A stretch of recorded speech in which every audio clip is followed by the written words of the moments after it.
Hey guys, you ready to let the dogs out? What? Do what? Let the dogs out. Who let the dogs out? Who? Off the Hook, airing on offthehooksports.com. Your home for real news, real opinions, and what really matters about Tennessee athletics. Always available on Apple Podcasts, Spotify, Stitcher, Google Play, TuneIn, iHeart. Like, share, follow, subscribe. Always available wherever you find your favorite podcasts.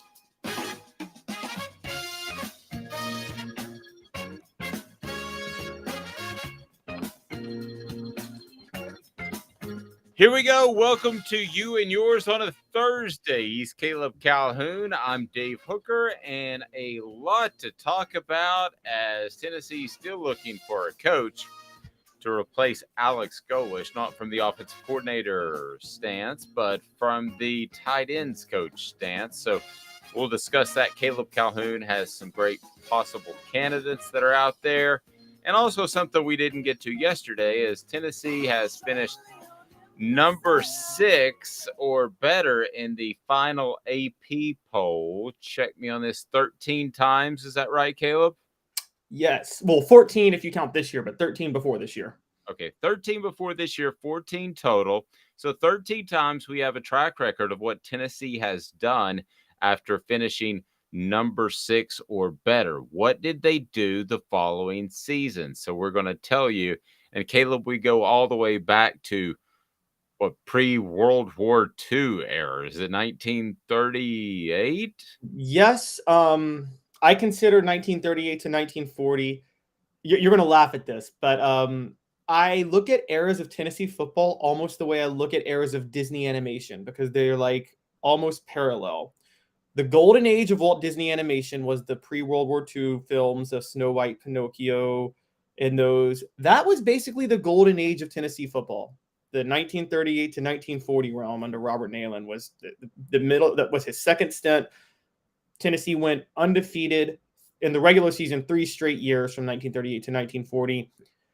They lost 2 bowl games, but as you know, Dave, bowl games didn't really count back then. So I think in reality, they basically went undefeated 3 straight years. Well, that's pretty strong. The golden age of Disney, in my opinion, is when they took well over $1,000 on a one-day visit to take my kids to Disney. That was the golden. That was the last day. Though, you know, the worst part about going to Disney is you drive all that way and you take your family and you're sitting there and you're paying, I believe it was $50 to park. And your 8-year-old daughter says, "Dad, next time, can we go someplace closer like Dollywood?" You're like, oh my gosh. I'm so mad right now. Curiously, because you worked at ESPN for a minute, didn't you? 2 years, yes.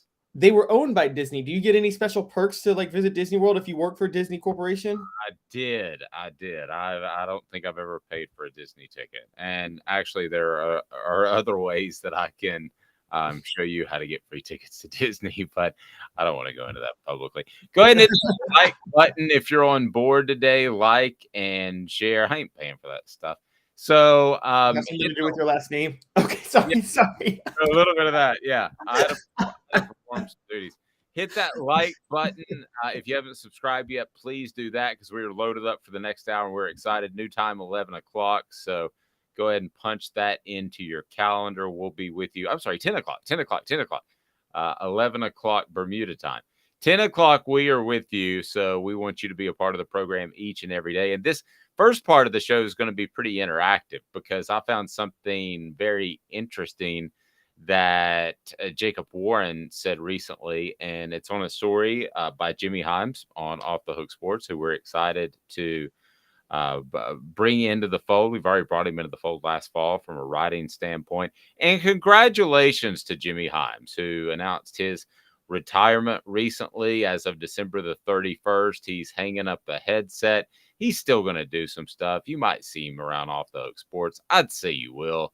But congratulations to him. A phenomenal run in the Tennessee Sports Writers Association Hall of Fame, in the Tennessee Broadcasters Association Hall of Fame. I believe he's the only person to do that. And in the East Tennessee Sports Hall of Fame, which is typically reserved for athletes. So I don't imagine anybody could have a better career in that when it comes to sports broadcasting and journalism. So we get going with today's tough question today, and I want some interaction from our message board, and I want it now.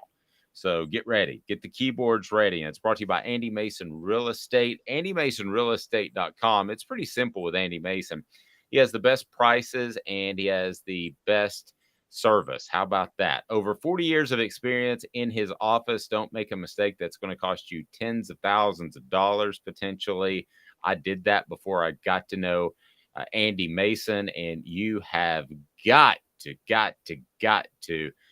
get on board with AndyMasonRealEstate.com if you've even thought about being in the real estate market. David's saying, good morning, guys. I hope Amanda's doing well. She is. She's off to Aruba, so I'm sure she'll have a fantastic time, even with child. I don't know. Being at the beach, though, I've been there with kids, and it's a whole different sort of endeavor as opposed to not. When you're at the beach by yourself, it's just a good time. When you're at the beach, pushing a stroller through like 20 yards of deep sand, I remember my calves almost about to explode when I took it was that same trip, I think, when I took that trip to Florida and then into Fort Lauderdale. So it's different with kids, so it can be a challenge. All right, so a very interesting quote from Jacob Warren when he said Clemson, because they were hot when he became really a college football fan later into his high school years. I mean, he was always a Tennessee fan. His dad played there. His uncle played there. But Jacob Warren said Clemson is one of the teams he always wanted to beat and kind of was the team. So I ask you, Caleb, and I want to go to the message boards on this as well. So, Caleb, what fan base would Tennessee fans most like to beat? What program would Tennessee most like to beat that's not in the SEC? What non-conference team? So I go back to some of the great wins. It was Miami, I believe, in 2003. Is that correct? Where they won down there. That was a great win against one of the most talented, maybe the most talented team I've ever seen in person. Best game Fulmer ever coached. Best game Fulmer ever coached. I don't think it's even close. I agree totally. David already says Ohio State, so they're on the board, David. And another one, how about the Miracle at South Bend? I think Notre Dame's right up there. Notre Dame, to me, there's a lot of things that they do that just annoy me to no end. The independent thing, the holier than thou thing, and I happen to be religious, so nothing against their religion, but just the way they treat the rest of the college football world and the way the rest of the college football world allows them to do that drives me crazy. So to me, I'm going to put one in there for Notre Dame. Ohio State's another. What other non-conference opponent, hit that like thumbs up button for the new people that just jumped on board. What other non-conference opponent would you most like to beat as a Tennessee fan? Put it on the message board. We've got Ohio State and Notre Dame so far as I go ahead and push my influence upon today's tough question. What do you think, Caleb Calhoun? Well, Travis Case just actually took the words right out of my mouth. I would have said Florida State, but I will say I came of age following college football in the late 90s, early 2000s. I would understand if I came of age in the 80s and 90s. I would hate Notre Dame's guts because I'm with you. I can't stand their holier than thou, the whole touchdown Jesus.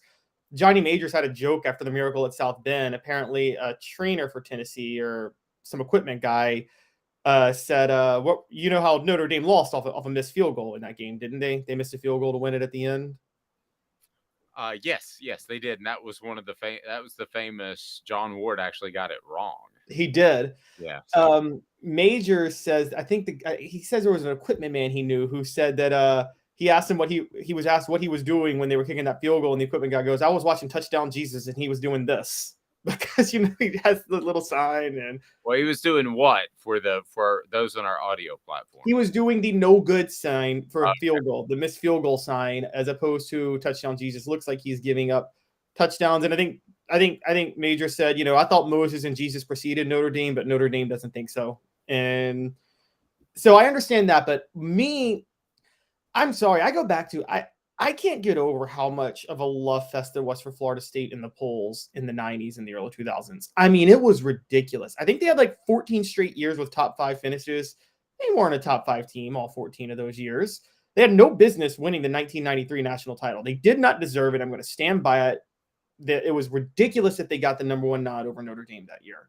I think that there were plenty, they went to the national title, 3 straight years and 4 times in 5 years and lost 3 of them, only won 1 in 99. They got bumped into the national title game in 2000. Despite losing to Miami, both teams had 1 loss. They had no business going to that title game. And so there was there was there was 2003 where they got away with about the worst officiating I've ever seen in a football game. Florida State, Florida. They beat Florida off that awful officiating. Then they go and stomp on Florida's midfield logo. A fight breaks out. I don't know if you remember that. And they got vaulted into the top 5 every year because they won a very bad ACC. Say what you want about Clemson in recent years, but at least Clemson actually made some noise when the college football playoff would come. Florida State would almost always lose their bowl game in the 90s. They got blown out by Florida in the 97 national title. They lost to Tennessee 2 years later. They lost to Oklahoma 13-2. So yeah, Florida State, the love fest they got from the media made me and the AP poll just frustrated me to no end. And so hit that thumbs up button, the like button, new people jumping on board as we can see those. I'm surprised by the Florida State thing. I didn't think that would be one of those. So we've got Florida State, Miami, and Notre Dame. So who fills out? Oh, Ohio State. So we've got Ohio State. So I think we've got our 4. So we're going to go ahead and post that. If you haven't got on board Twitter to follow us, well, you're missing an awful lot of news because we are churning out a lot of content, and we'd love for you to be able to see it. So you can go to OTH Sports Media, which is very easy to find, or you can search me, Dave Hooker, and all you have to do, the Twitter handle is the Dave Hooker, and we're all over Instagram and all that good stuff. So certainly check us out. So there we are. That is the poll question for today. Today's tough question is, what non-conference team would you most like to see Tennessee beat? So we're sitting now. No votes yet, as I just posted it, and we have Ohio State, Florida State, Miami, and Notre Dame. So we'll get your thoughts as we go on. And so some breaking news as we start the program, I believe. Caleb, let me check my phone, which may be poor hostmanship, but this, with a record number of votes, the 2023 fan favorite coach of the year, sponsored by AccuCenture, I don't know what they do, goes to Josh Heupel. Heupel led the Vols to an 11-2 overall record and a 31-14 win over Clemson in the Orange Bowl. It's the Paul Bear Bryant Coach of the Year award. So it's kind of neat that Josh Heupel was able to win that the season that they were able to break the streak against Alabama. So kudos to him. And I'm not sure how many Coach of the Year awards he's won.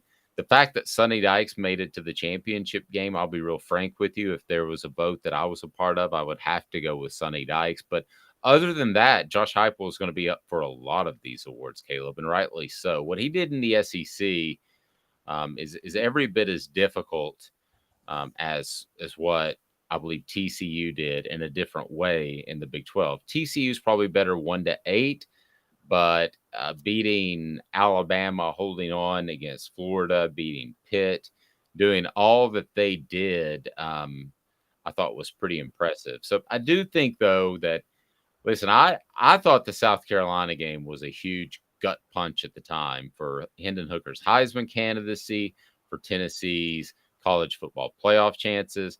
I do think it stuck with some people in terms of the AP voting and probably some Coach of the Year voting, but it was that kind of loss, Caleb. It sat with a lot of people when people had their eyes on Tennessee. Maybe if that type of loss happened in September, people aren't watching Tennessee as much. Maybe they even forget about it. But when it happened and with all eyes on, it's had an effect on some of this postseason award voting. it has. I think the official media vote for the Paul Bryant Coach of the Year was still Sonny Dykes. I think this was a fan vote, wasn't it? Yes, this was yeah. the fan vote, correct. Yeah, I think I agree. I think that stuck with a lot of people. I also think that you could question maybe look, we know the internal workings that went into the South Carolina game and why there were some struggles with the Jeremy Banks thing. Look, let's be honest. Let's call a spade. Part of coaching is managing that and managing your team's psyche. And you can maybe criticize Josh Heupel for not kind of managing the team's mental state after that, because it seems like the defense clearly just quit on the team in that game and after the Banks suspension. So that might be a knock against him. But I agree, beating Alabama. Really, the thing that stands out with me with Heupel is the team got better as the year went on. Dave, you and I watched that Tennessee-Pittsburgh game, the second week of the season, and we thought, okay, Tennessee beat Pittsburgh. They got a chance to have a special start, but we didn't think they'd be in. That did not look like a team that was going to be in the college football playoff race 6 weeks later. And especially not when you the next week when you have one of your most talented players and arguably your most talented, experienced receiver in Cedric Tillman go out against Akron. I mean, that was another thing that you watch and you're like, uh-oh, I mean, this thing may not be really tenable.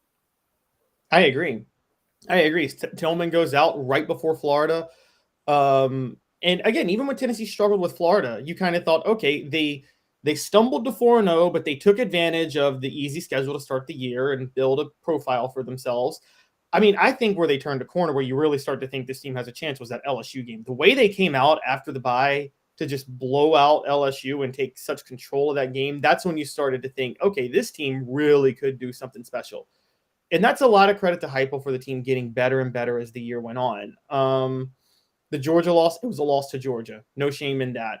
The South Carolina game was that was the one knock against them. There were so many inner workings. But, yeah,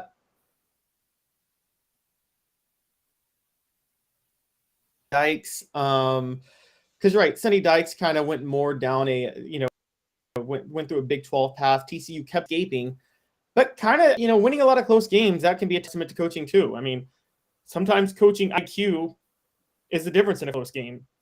I think all of us who watched Tennessee during the Butch Jones years knows that, and so I think that you have to give Sonny Dykes some credit for that. But yeah, let's be honest, if he plays in the SEC, even if he plays in the SEC East like Tennessee did, is he going 11-1 or 12-1 playing for the SEC title? I don't think he is.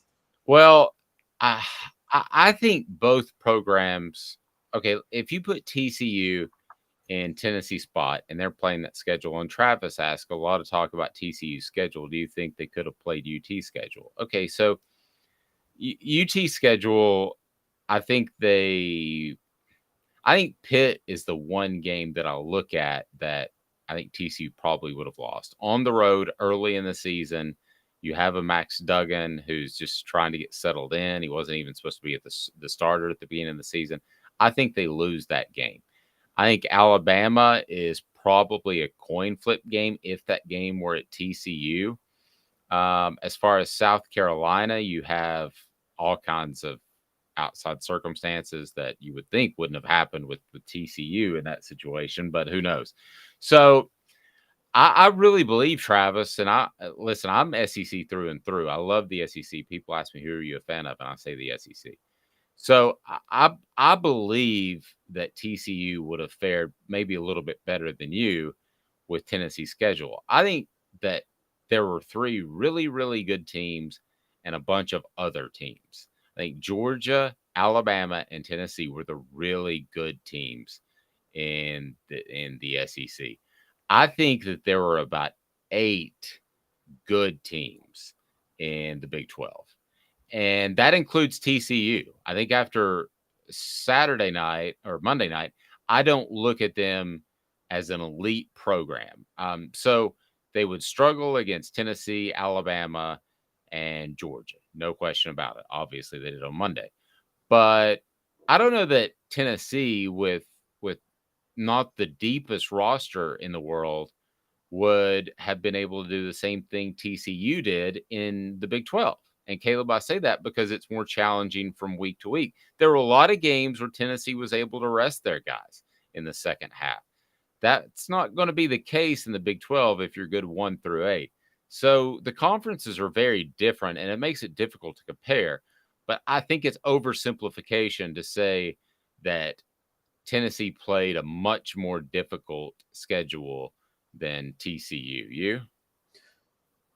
Yeah, I would go there. We're leaving out a couple of teams though, because we are also leaving out LSU on the road. Does TCU win that game? And do they win the way Tennessee did? I think everybody talks about the Alabama game. The standout game for me is that LSU game. Tennessee came in. Look, there were a lot of other factors. It was a noon game at Death Valley. LSU was still kind of finding themselves under Brian Kelly. Tennessee's fresh off a bye. And it was one of those games where everything 11 o'clock local time. Let's remember that. And they practiced in the afternoon, and there was the quirky kick return fumble.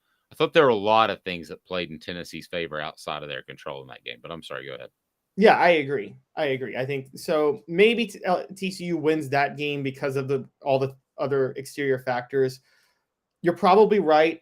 I'm not sure but Alabama is the one I don't think is a coin flip. I think Alabama is where you see where Tennessee in certain areas has just better players than TCU. I don't think TCU hangs with Alabama, honestly. And so I think that's the difference.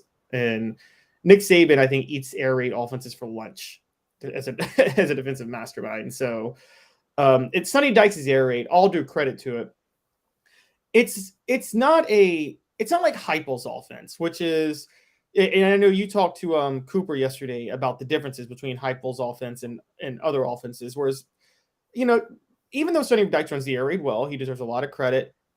It's a tried and true. It's been out in college football for how many years now? 25 years. It's a long-standing system that a coach like Nick Saban would be familiar with. Heupel's offense, which is kind of a mix of the Art Briles RPO offense and the air raid, I still don't think I don't think defensive coordinators have figured it out yet. I think they will one day. I think it's kind of like the Spurrier offense in the 90s, but right now Tennessee's still in a situation where coaches haven't caught up to what Heupel's doing yet. And so that's the difference. Very fair. According to teamrankings.com, Tennessee had the 4th most difficult schedule in the nation. TCU, do you want to guess where they are? 9th. Pretty close. 6th. So they're pretty comparable, but in different ways. I think they're, again, top to bottom, top to 8. The Big 12 is better. The SEC had better teams at the top, and that proved true on Monday night. Travis said, in my opinion, they got lucky that Oklahoma and Oklahoma State were terrible this year. Travis, though, I'm going to be a little bit devil's advocate here and say that, Tennessee was very fortunate that they caught those LSU breaks that we just talked about. Tennessee was very fortunate that Alabama was as down as skilled positions as they have been since I can remember under this Nick Saban run. If they don't have Jahmyr Gibbs from Georgia Tech who transferred, that is one of the more average skill position groups in the nation, not just the SEC. I mean, they are middle of the pack. Jahmyr Gibbs probably elevated them somewhere in the top 25 range because I think he's special. And then, of course, Bryce Young really elevates him. He's a skill position guy who I think is the best quarterback coming out going into the draft. Listen, if the Dallas Cowboys, I'll give him the ultimate compliment. If the Dallas Cowboys want to back over Dak Prescott with some sort of utility vehicle and draft Bryce Young and trade up, I'm fine with that because I'm a Cowboys fan and I think Bryce Young is special. Matthew said, who are the coaches that Tennessee is going after? Well, I tell you what we will do, Matthew. We'll get to that in exactly 2 minutes. I remind you, Guardian Investment Advisors, they not only tell you where to put your money, but why. GIAplantoday.com. They have video teleconferencing. What does that mean? That means that you can visit with the best in the nation when it comes to financial advisement. So 2 minutes. And who is Tennessee hiring as their tight ends coach next? Stay tuned. Off the Hook Sports with Caleb Calhoun. I'm Dave Hooker. Has risen to the highest level in over 40 years, according to the April 2022 U.S. inflation calculator. Will your investments provide you the income you need in retirement? Are you losing purchasing power of your savings due to inflation? Simply stated, if the cost of goods and services are 8% higher and you're only earning 4% in your investments, that money buys you less of what you need. Right now is the time to act. Call Guardian Investment Advisors today. Hey folks, Gary Viles here. I want to personally invite you to North Knoxville's newest sports bar and restaurant. It's Big Orange Phillies, located in Black Oak Center. And yes folks, it's happening in Halls. Big Orange Phillies offers family-friendly environment with homemade meals and the best deli-style subs around. Billiards, darts, jukebox, shuffleboard, and cornhole, and a full bar. We also offer valet parking on weekends and during special events. We even have a covered back patio. It's happening at Big Orange Phillies. We want, we need, and we appreciate your business. Hi, Mike Davis here with City Heating and Air, reminding you to always dare to compare. Our team provides quality local heating and air service, installation, and maintenance across East Tennessee. We use only the best equipment like American Standard heating and air conditioning for your residential, new construction, or commercial needs. Honesty, dependability, and customer satisfaction have been the cornerstones of our business since 1961. City Heat and Air. Dare to compare. Chattanooga, we're at it again. For the 5th year in a row, you voted us best of the best criminal and DUI law firm. And finalists for best law firm and best personal injury firm. Thank you for the love, Chattanooga. We won't let you down. Do you want to own the more that owns every job? Then get to Vassey Lawn and Garden in Cleveland and get you a Toro. I'm David Vassey, here to talk to you about Toro. With a Toro Zero Turn, you'll get more out of every minute and you'll reach the finish line faster. At Vassey's, we like to say, no matter if you're mowing 3 acres a week or 11 lawns a day, homeowners and business owners alike find confidence in equipment they can trust from top to bottom. Vassey Lawn and Garden, Highway 60 North in Cleveland. Man alive, it's worth the drive. Got cataracts? We can fix that. Never miss another moment. With a little help from Doctors Campbell, Cunningham, Taylor, and Hahn at cctis.com.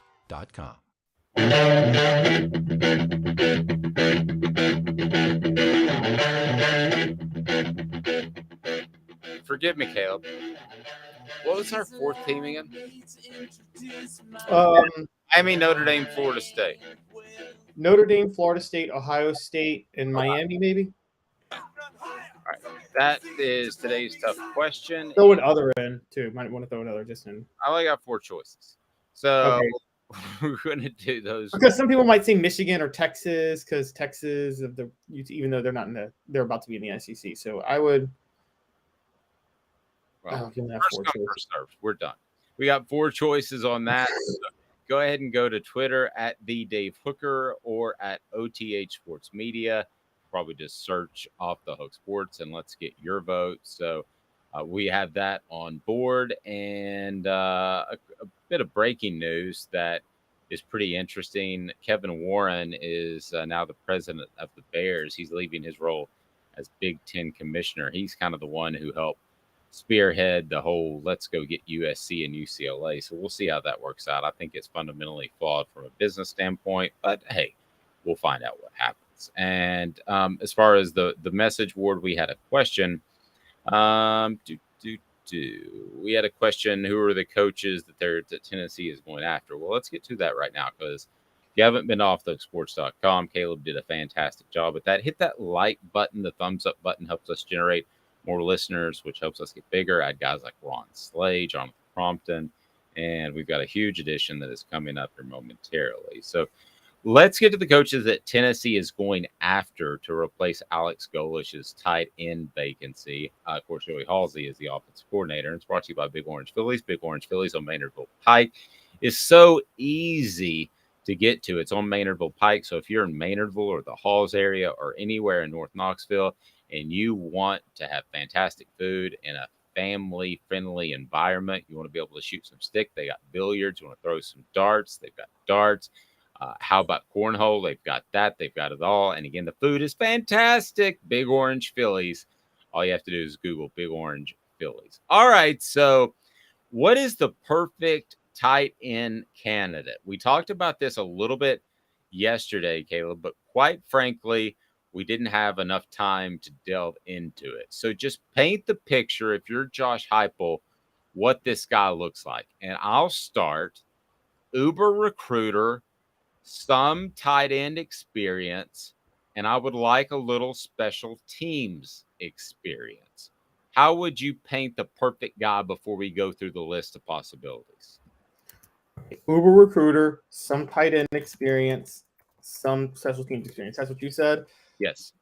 I am Uber recruiter and versatile experience coaching offense, meaning you've coached a couple of different positions on offense. I'm not that specific to having to have coach tight ends. I think if you've coached wide receivers and running backs, you can coach tight ends.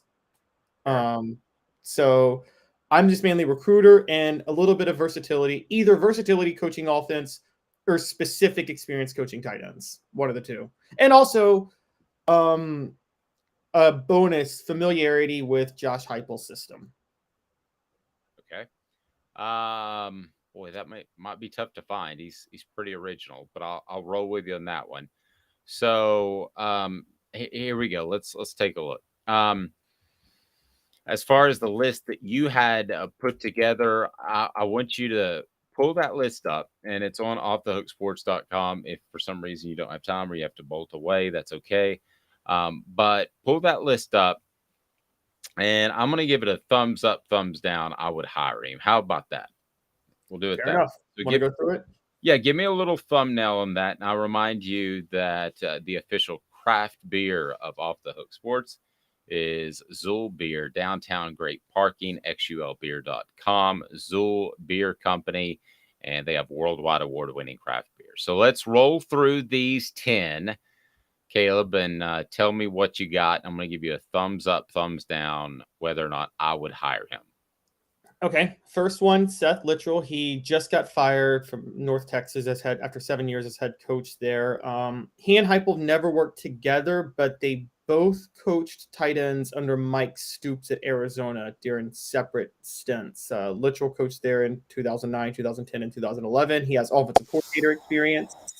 Heupel, his first on-field coaching role was under Mike Stoops in 2005 before he went to Oklahoma to coach quarterbacks, and Heupel was also a tight ends coach. So where are you going with that? I like his recruiting ties that I assume he would have in Texas. However, Texas athletes don't typically work out for Tennessee, so I'm going to give that a thumbs down. Okay. It'll get better. There's a lot on here I like. Don't get downtrodden. Come on, Caleb. Okay, so now we go to Heupel's history of just promoting from within. So I'm going down a few offensive analysts. First one is Mitch Militello. He is an offensive analyst. He works a little more with the quarterbacks, but he's been in Heupel's system for a little while. So there's the possibility that he could transition over to being promoted and coaching tight ends. I want a guy who is who brings some experience and has better recruiting ties than a hire from within with a young guy. So I'm going to give that a thumbs down. But I love the direction you're going because I think it's about to get really good. All right, well, we got two more then that you're probably going to thumbs down because the next one is another offensive analyst, Alec Abel. He's a former lineman, but I know in the past there are some offensive linemen who have been able to transition to working with tight ends. He played for Josh Heupel at Missouri, played offensive line when Heupel was offensive coordinator there. So he's another offensive analyst, but I'm guessing with his limited recruiting ties, you're going to say no. I'm not crazy about that one, so I'm going to give that a thumbs down. But you know I love you like a brother, but I'm an only child, so I don't really know what it's like to have siblings. All right. Let's go to the next one. Another offensive analyst. There's a reason I had these guys near the bottom of the list, to be fair. Okay. So this is ascending. We're working our way up in the world. Yes. So Cody Cook is the final one. His playing background, he played at Kansas State. He was a junior college walk-on. He was an all Big 12 all-purpose player. So he played a little quarterback, a little running back, and a little receiver. I feel like if you played all three and you have experience in Heupel's system, it shouldn't be that hard to transition to coaching tight ends. But I'm guessing you're thumbs downing that. I think we can do better. I think you and I can do better as a name. So I'm going to give that a thumbs down, but I like where you're going. All right, now next, number 6, Luke Wells. Luke Wells was co-offensive coordinator with Heupel at Utah State in 2015. He was the tight ends coach under Philip Montgomery at Tulsa this past year. I think that current standing is up in the air because Montgomery is gone. Kevin Wilson is taking over there. It's pretty obvious Wells will jump ship, but he has experience coaching tight ends. He's worked with Heupel before. He's got ties. He's got some experience. So where are you going with Luke Wells? I'm going to give that a thumbs up. I would be good with that hire. So I like the fact that, co-offensive coordinator is a funny thing. A lot of times that's just a way to get the administration to give somebody a raise. But you're at least involved with game planning at the very least, even if it is just a title. So I will say I'm thumbs up. I'm good with Luke Wells. And then it gets interesting. Yes, now it gets good. Former Tennessee running backs and receivers coach and current Duke assistant coach and running backs coach, Trooper Taylor.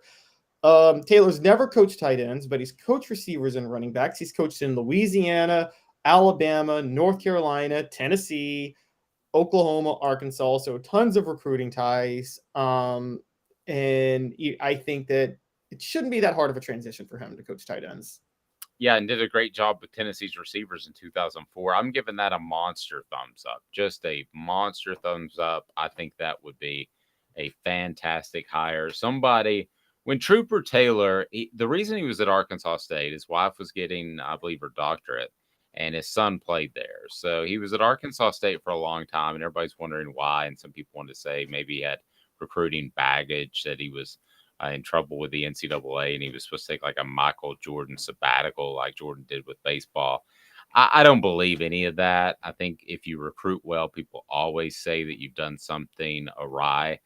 I think that Trooper Taylor is going to be a fantastic coach whenever he decides to kick his coaching back into high gear. Here's the other thing that's interesting about Trooper is I'm not sure off the top of my head how old he is, but he's a little bit older than me, and I'll be 49 in March. So I believe he's a little bit older than me. Here's the other thing about Trooper Taylor. The guy is like a health freak. So he, has never drank a drop of alcohol in his life.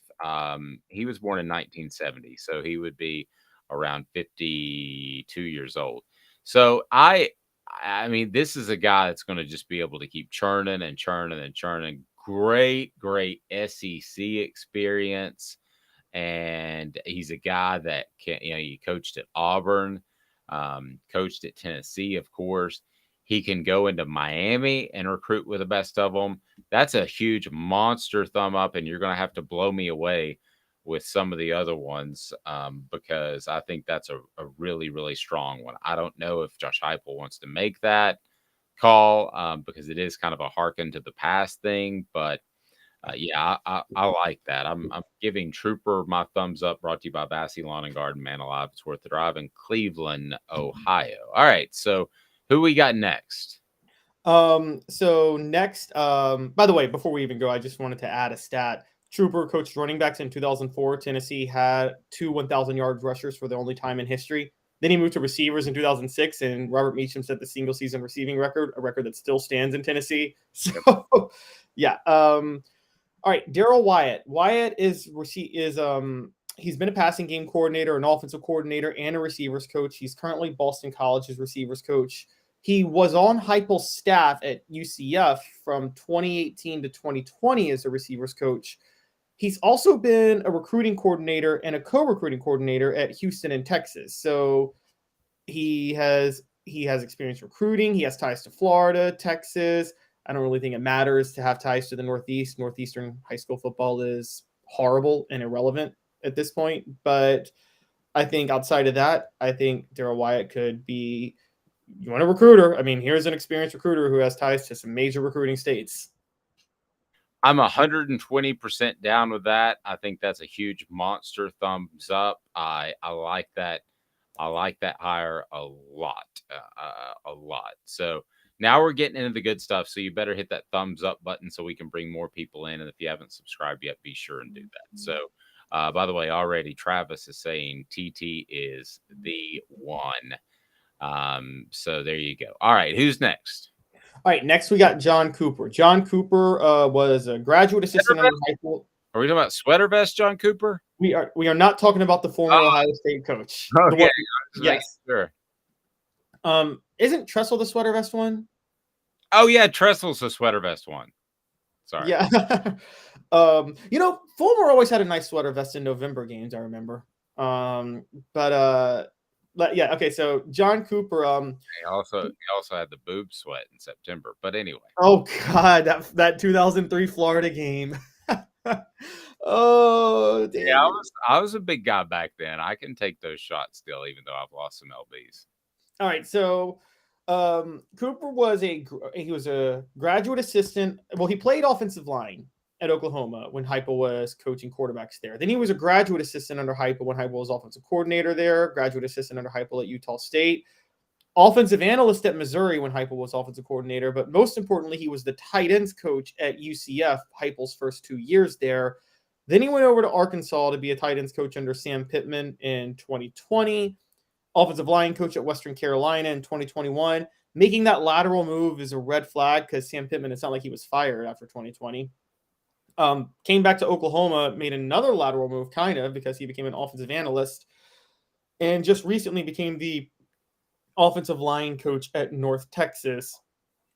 Obviously, if Heupel comes calling, he's going to leave North Texas. But experience in Heupel's system, coach tight ends, has Florida ties, has Oklahoma ties, has Arkansas ties, and has Missouri ties.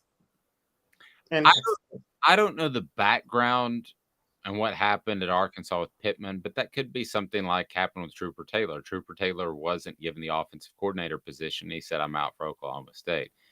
So I'm going to give that a thumbs up based off a little bit of ignorance there, not knowing what happened at Arkansas. But I think that's a thumbs up. I think you've obviously stacked the best ones at the top of the list, and it's on offthehooksports.com right now. Yes. And then the next one, the last of the realistic hires, put it that way. Joe John Finley. He coached under Heupel in 2012 and 2013. He's coached under, I believe it would have been Art Briles in 2015. I think Art Briles was still there in 2015. He was Heupel's tight ends coach in 2016 and 2017. Coached under Jimbo Fisher as tight ends coach at Texas A&M in 2019.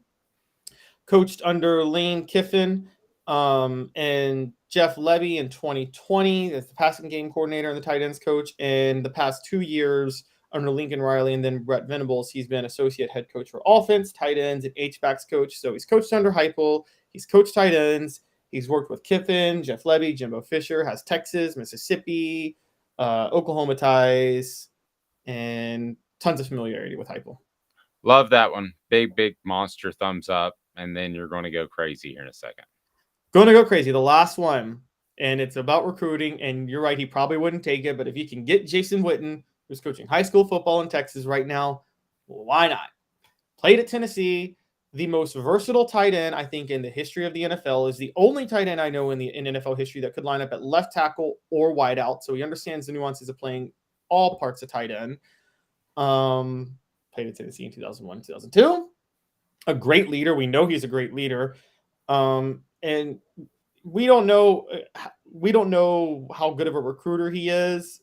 This is also dependent on maybe whether or not he would want to be a recruiter, but he would have an advantage just by name alone by saying he's Jason Witten.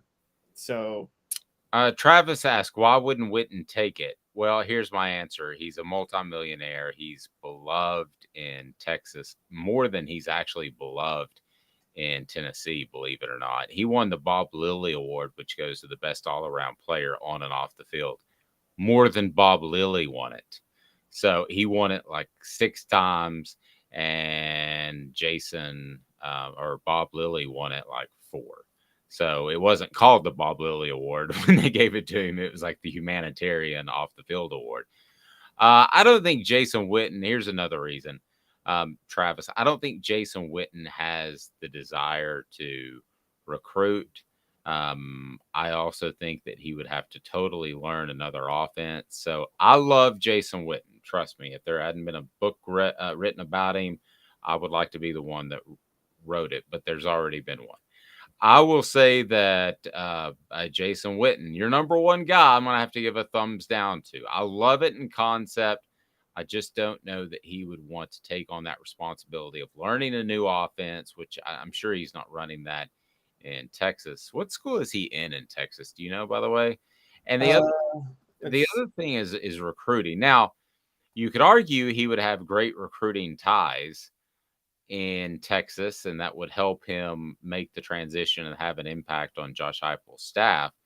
But I'm going to say right now that I'm going to have to give Jason Witten a thumbs down. It looks like he's at Liberty Christian School in Argyle, Texas. That I think that's in the Dallas-Fort Worth area. It's a suburb of Fort Worth. So I like what Anthony Richards said. Dave, I don't know your thoughts on this. I think Jason Witten was the biggest indictment of Fulmer's coaching ever. That him falling to the third round in the draft had everything to do with Fulmer not using him enough, particularly that 2002 year when Clawson had no receivers because Kelly Washington went down. They should have been throwing it to Jason Witten every time. Well, it had a lot more to do with Fulmer sandbagging him when he was asked about Witten by NFL scouts leading up to the draft. So it had a lot to do with that, out of resentment that he didn't come back for his senior year. Oh, wow. Well, Fulmer was old school. I forgot about that. He actually said in like 2007 that Robert Meacham probably should have come back for his senior year. And I'm like, why would Robert Meacham come back for his senior year? Well, and I will say this in all fairness, when Jason Witten made his announcement that he was going to the NFL, that guy was shaking like I've never seen anybody shake before. He was nervous. And I remember disgraced sports information director Bud Ford leaning over to me and saying, "This guy ain't ready for the NFL." And I was like, one press conference doesn't determine it. But that went through my mind as well. As he was very, very nervous at that press conference, Caleb, incredibly nervous. And it made me wonder how he would handle the NFL spotlight. Now, he handled it great. And man, the first time I interviewed him for one of those Bob Lilly Awards in the locker room after a game in which I believe they beat the Redskins, he seemed like he had matured. And I know it had been 6-8 years since I talked to him, but he seemed like he had matured from a wide-eyed guy when he left about what's this NFL all about to one of the true leaders of that team and maybe even the league in the way he played. And so I love Jason Witten to death. You have to remember too, he had a rough upbringing. His dad wasn't really around and he was just basically adopted by his high school football coach. So I think he sees a lot of value in giving back at the high school level. So I don't even know that he would be approachable. That would answer the question of why wouldn't he take it that we had on the message board. Now, I will give Philip Fulmer some credit for this. They did line Jason Witten up wide. They had a lot of other guys to get the ball to. He broke a lot of tight end records. So I don't think if you graded it that it was a total F for Jason Witten and the way they utilized him at Tennessee. It was probably a C. So I didn't think it was terrible, Caleb. I thought he could have been utilized more. Yeah, I think more 2002 because we talked about defending Casey Clawson yesterday, and I think you and I both know that like after Dante Stallworth left and then Kelly Washington got hurt in the middle of 2002, Clawson never had a decent receiver to throw to after that. His last year and a half as Tennessee's quarterback. I mean, that was a hodgepodge that was a makeshift receiving unit core, particularly his senior year. So 2002. I think Jason Witten should have been used a lot more, mainly just because there were no other options. Wasn't like Montrell Jones and Leonard Scott the top two receivers that year? Leonard Scott would have been an incredible receiver if instead of a football they used a javelin. Because it would have just stuck to him because he couldn't catch, but he was wide open all the time because he was so fast. If they just used a javelin, he would have been a world record receiver in terms of yardage gain. He was open all the time. So why John Calipari is going down the Philip Fulmer path and more coming up as we continue. New time. Want to remind you that we're with you each and every weekday at 10 o'clock. So What else have we got coming up in addition to the comparison between Philip Fulmer and John Calipari?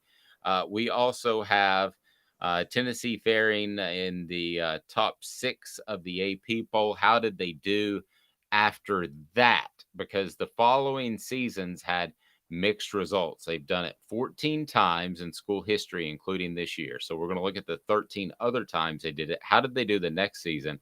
But why, again, John Calipari is quickly going down the Philip Fulmer path, and it's not a good path. Brought to you by City Heating and Air Conditioning, cityheatandair.com. City Heating and Air Conditioning, integrity matters. They'll take care of that HVAC unit. You might not need a new one, but other people are going to tell you they do because they want the money. But City Heating and Air Conditioning is not like that. Integrity matters. 50 years. That means something. More after this with Caleb Calhoun. I'm Dave Hooker. Is John Calipari out? Well, Philip Fulmer should be able to give him some advice because they've been down the same path. Stay tuned. Off the Hook Sports. Sun, sand, and salt water, the beach is a very relaxing place. Unless you wear contacts. Ow! Open your eyes to the best the beach has to offer with LASIK vision correction from Campbell Cunningham Laser Center. Ah. Do you want to own the more that owns every job? Then get to Vassy Lawn and Garden in Cleveland and get you a Toro. I'm David Vassy, here to talk to you about Toro. With a Toro Zero Turn, you'll get more out of every minute and you'll reach the finish line faster. At Vassy's, we like to say, no matter if you're mowing 3 acres a week or 11 lawns a day, homeowners and business owners alike find confidence in equipment they can trust from top to bottom. Vassy Lawn and Garden, Highway 60 North in Cleveland. Man alive, it's worth the drive. Hey folks, Gary Viles here, Viles Automotive on Callahan Drive. I've been selling cars here in East Tennessee for 27 years. In that time, I've come to realize it's not about the car. It's about you, the customer. So I'm here to take care of you just like family. Good credit, bad credit, you name it, we can get you taken care of. If we don't have it, we can find it for you. We go across the country to get any vehicle that you want. And here at Viles Automotive, we don't believe in fake numbers. We just give you great deals. And as always, we want, we need, and we appreciate your business. Here with City Heating and Air, reminding you to always dare to compare. Our team provides quality local heating and air service, installation, and maintenance across East Tennessee. We use only the best equipment like American Standard heating and air conditioning for your residential, new construction, or commercial needs. Honesty, dependability, and customer satisfaction have been the cornerstones of our business since 1961. City Heat and Air. Dare to compare. Chattanooga, we're at it again. For the 5th year in a row, you voted us best of the best criminal and DUI law firm. And finalists for best law firm and best personal injury firm. Thank you for the love, Chattanooga. We won't let you down. Hey guys, you ready to let the dogs out? What? Do what? Let the dogs out. You know, like, who let the dogs out? Who? Off the Hook, airing on offthehooksports.com. Your home for real news, real opinions, and what really matters about Tennessee athletics. Always available on Apple Podcasts, Spotify, Stitcher, Google Play, TuneIn, iHeart. Like, share, follow, subscribe. Always available wherever you find your favorite podcasts. Hit that like button if you're on board so we can get more people in the show and we respond to your message board post. And remind you, we're at 10 o'clock each and every weekday, and we want you here. So I wrote a column that's going to post on offthehooksports.com today. And I think that John Calipari has found himself going down a very familiar path. And it's one that Tubby Smith went down. It's one that Philip Fulmer went down. And you win a championship, and at some programs, you're in for life. I mean, let's face it. If Gonzaga ever wins a championship, they're never going to make a change in basketball there. I'll take South Carolina randomly. If South Carolina won a college football championship, they would never make a change. There are some programs that you're just in for life and you're good. Tennessee football is not one of those programs, and that proved to be true after Tennessee won a national championship in 1998 under Philip Fulmer. Now, they had an opportunity to win another one in 2001, but fell short in the SEC championship game. Would have played Miami, probably would have gotten beat, but still, that would have been another shot of the championship, which might have given Philip Fulmer a few more years tacked on to the end of his tenure. But then the 2005 season comes along, pardon me, and that was an absolute train wreck. And then you have the 2008 season in which Philip Fulmer was finally fired. So the point is, there are some programs that you cannot just win a championship and expect to move forward and stay there and be one of the coaches that's never going to be fired. It just doesn't happen in this day and age of college football. You know, there were guys like Barry Alvarez who didn't even win a championship that, goodness gracious, I mean, they weren't going to fire him for anything. As a matter of fact, when he said he was done, they made him the athletic director at one point. Caleb, Tennessee football and Kentucky basketball, it's just not like that. Josh Heupel could win a national championship next year, and if he averaged 8.5, 9 wins over the next 4 years, people would be up in arms. That's just the way things go. So I look at John Calipari and I see some similarities in the Philip Fulmer firing that I covered extensively. And the one thing I see, and you brought it to my attention, and I went back and watched some of the Kentucky basketball game, which was horrid when they lost to South Carolina. And there are two similarities I see, actually. One, the fan base has turned against John Calipari, it seems. When you have signs, go to Texas. By the way, John Calipari is going to be fine. He's going to go somewhere else, and with his connections, he's going to pop up, and he'll be in the NCAA tournament each and every year. I don't care if he goes to South Jose State Western University. He will be just fine. But with John Calipari, it seems the fan base has turned against him. And once that happens, it's hard to get back. I still remember a poll that we ran at the Knoxville News Sentinel in the middle of the 2008 season, and we thought it would be 80% retain Fulmer, 20% get rid of him. It was 60% get rid of him, 40% no. So at the time, that taught me a lot about the fact that fans only have so much patience despite what you do. The other thing that reminds me of John Calipari and Philip Fulmer is that Fulmer's classes were still ranked really high, his recruiting classes. Now, I think some of that goes into the fact that you have one of the biggest sites on a recruiting network that happens to be in Tennessee, and I think those numbers get boosted. I'm not going to go down that road. I think some of those those recruiting rankings were inflated, but I do believe that Philip Fulmer was still recruiting at a high level. Guys were going to the NFL and having success. John Calipari, his players are going to soon make $1 billion with a B dollars in the NBA. And I think that rubs fans the wrong way too, to say, well, why didn't they do more in college? So, Caleb, I see a lot of similarities between the two coaches. I don't think John Calipari makes it, from some people I've talked to and what I've seen. I don't think he makes it at Kentucky past this year. And I don't think he cares. I don't think he thinks that Kentucky's the end-all, be-all. I think that he, again, because of his recruiting connections, can go anywhere and have success. He walked away from the Nets, and he got a $4 million payout, which seems paltry, but it was huge at the time. He didn't care. I interviewed him about it. I think he's going to be ready to cruise, and I think that's good for Tennessee because Calipari is a proven coach. You can go out and get a Robert Gillespie or somebody else, some other goofball, and there's a good chance that Kentucky could be going through a decade of being dormant like Tennessee football did. But I think Calipari's done. I really do. So the only reason he might not be done is I think we have to remember a few things that happened comparing to Fulmer and even Tubby Smith. Calipari may have his best recruiting class ever at Kentucky coming in 2023, which is crazy to think.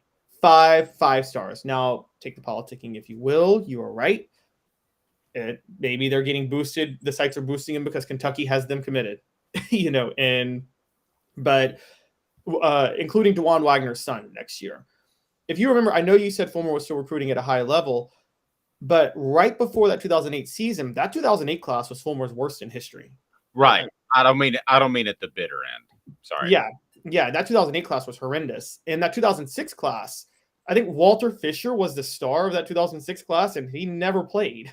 Yeah. And so I think that you could see recruiting sliding with Fulmer. He had a flash in the pan in 2007. The 2005 class was a bust. What hurt Tubby Smith, because we brought him up, was as Kentucky was floundering, Chris Lofton, whose number is going to be retired this weekend, by the way, he was starring at Tennessee. So all Kentucky fans saw was Chris Lofton balling at Tennessee, a guy Tubby Smith didn't even want, and Kentucky struggling at the same time. And I mean, that was too much. I think with Calipari, I think the turning point with John Calipari, and I go back 7 years ago, was 20. You go back kind of years and you say there was just a moment where they cost themselves. I think Fulmer, we bring up 2005.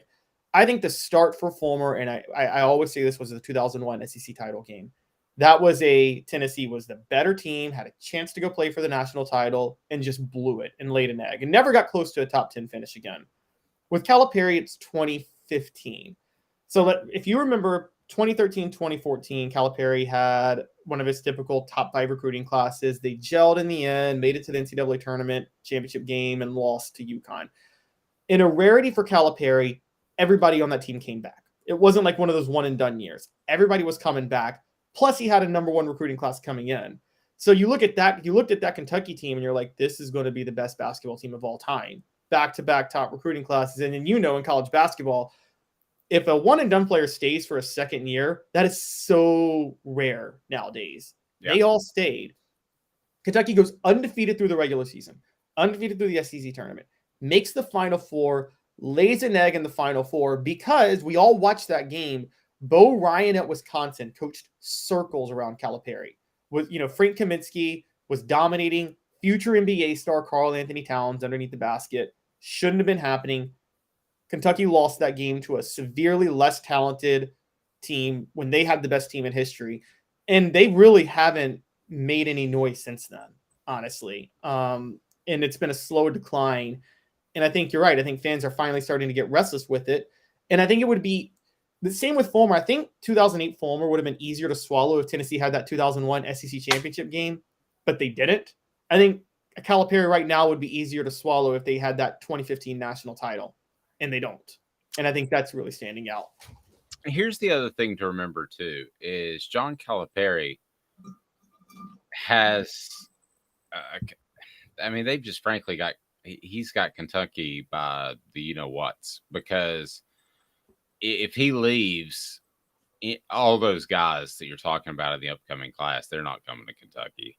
You have so much freedom now with the transfer portal. It would absolutely gut their program. When Philip Fulmer was fired, I thought Lane Kiffin the next year did a better job than Fulmer could have done, but at least as good of a job.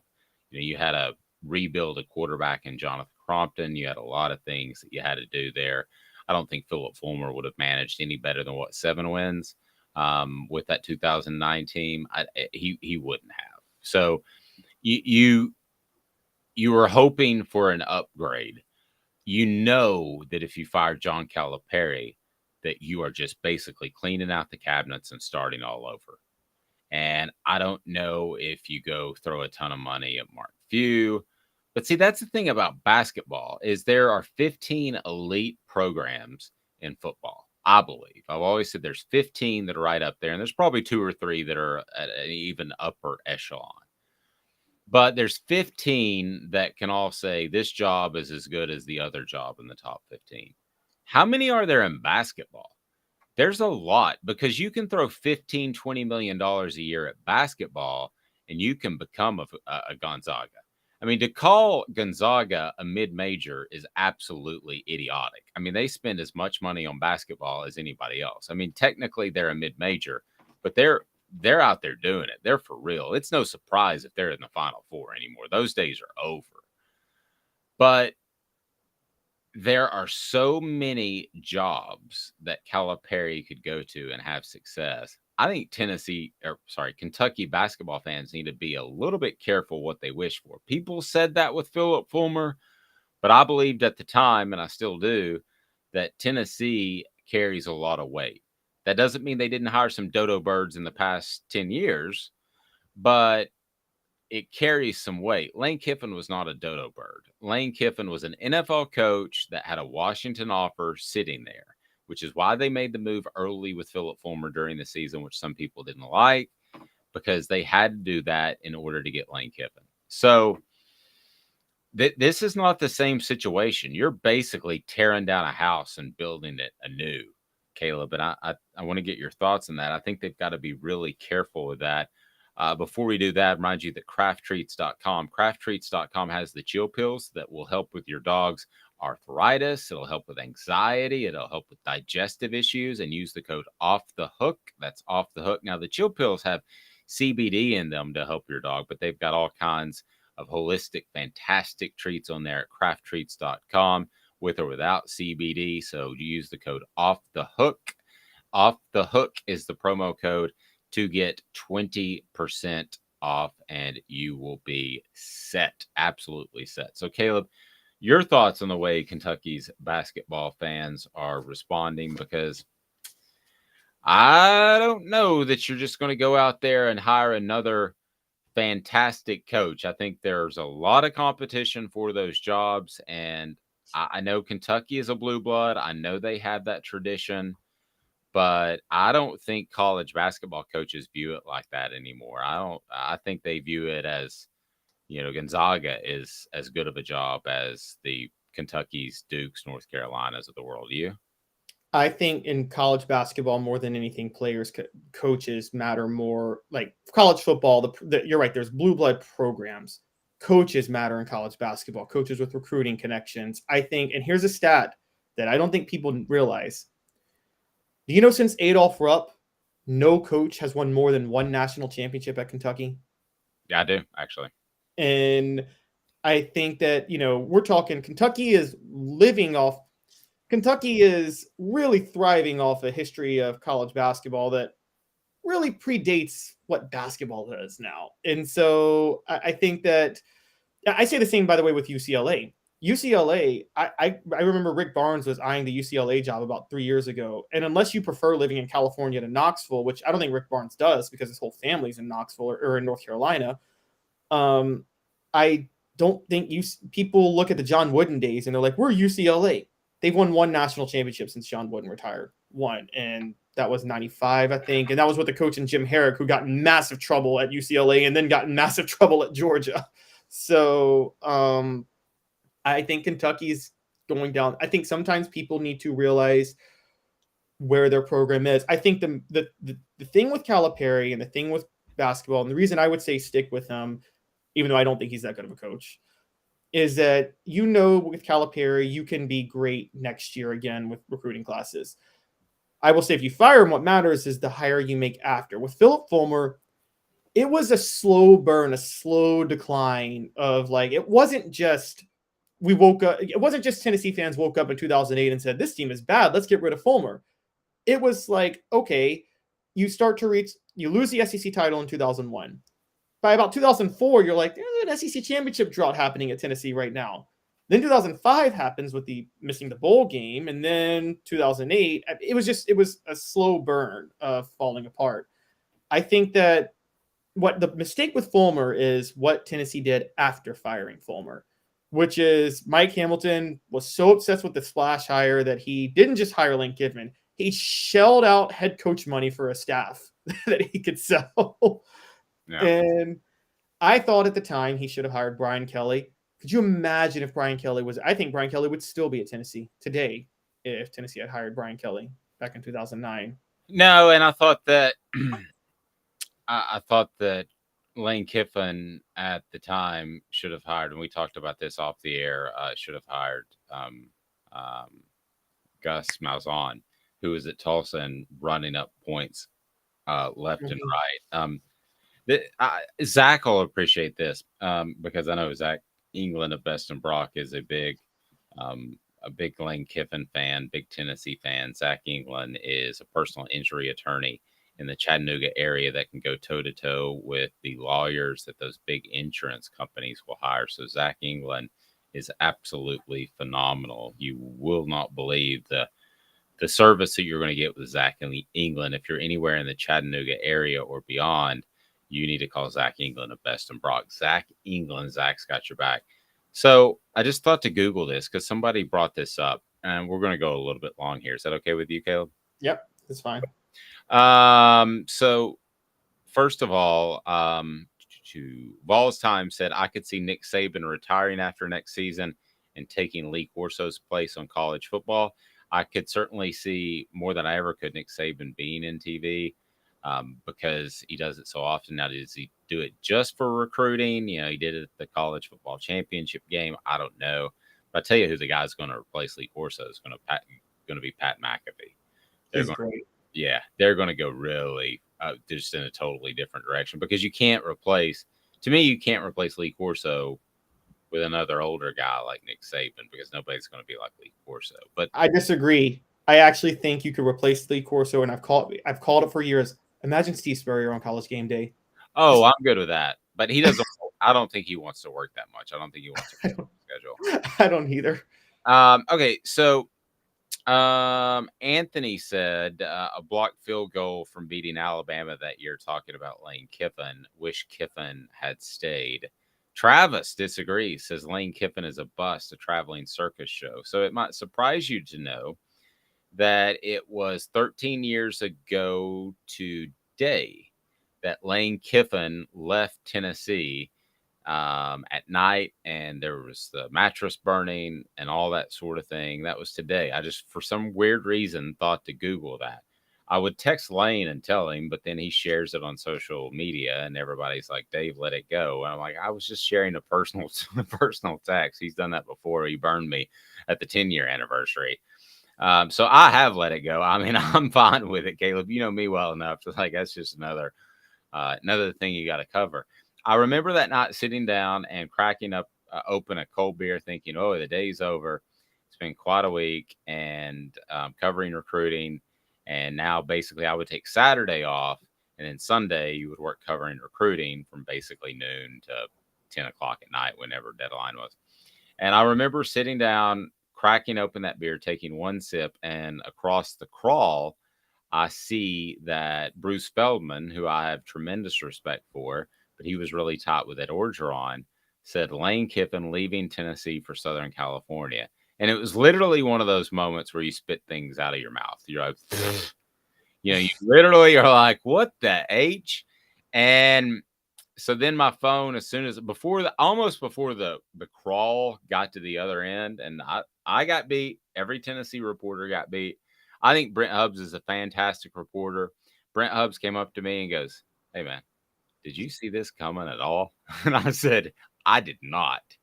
And so Lane Kiffin up and bolted. We go cover the press conference. I remember what's called a nut quote, which is your best quote you put towards the top of a story. I remember was a player that I'm not going to identify. I didn't at the time. And he came out of the meeting with Lane Kiffin, and he said, "I don't give a bleep. Let's burn this mother bleeping place down." I remember that was the quote I used, and he screamed it. And I remember the players just being stunned, standing there outside the facility. And it was just open season doing interviews. About that time, we hear that Lane's going to do this press conference. And Austin Ward, who covers Ohio State now, was working with me. He says, "Well, do you want to cover this or the press conference?" I'm like, "Dude, you go do the press conference." Both were incredibly memorable because suddenly mattresses started burning where I was.